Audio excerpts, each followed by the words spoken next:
Hello, good morning everyone guys. Nandito na naman tayo sa isang seryoso na usapin.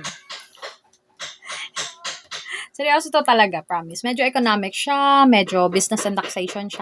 Sino nga ba ang nagbabayad ng utang ng bansang Pilipinas? Okay? Balita ko, $1 trillion na. If I'm not mistaken I-research ko pa. Medyo $1 trillion na. Narinig ko lang, saglit lang yun. $1 trillion na ang ating utang sa bansang Pilipinas. My God! Char. Ano po, ang nagbabayad talaga niyan ay ang mga empleyado. If you check yung payslip nila, I believe 33%.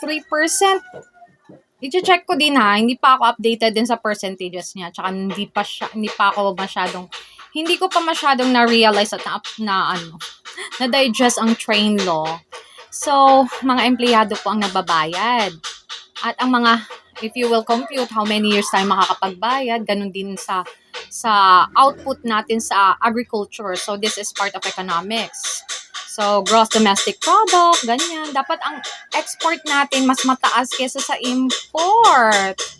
This is basic economics. Tapos, ano pa ba? So, yun lang.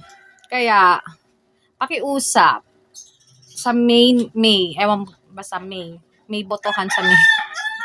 We are not into politics kasi, di ba? Once pa lang ako kasi negative ang aming view and connotation sa government, mga politics na ganyan.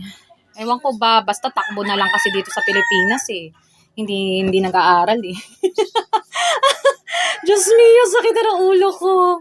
So, galingan natin sa pagpili ng leader ng bansang Pilipinas. Kung hindi, ang future ninyong mga henerasyon ang magbabayad ng kapalpakan.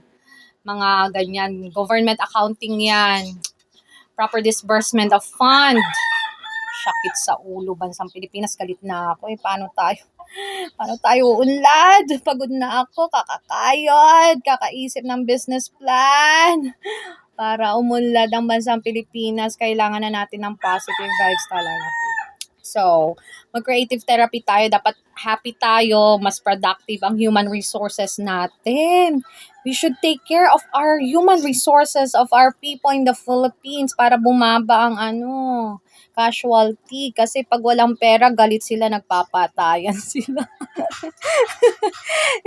Totoo po talaga to. Ganun yung effect niya, tsaka mga indication niya, kahit i-research ninyo sa science, ayan.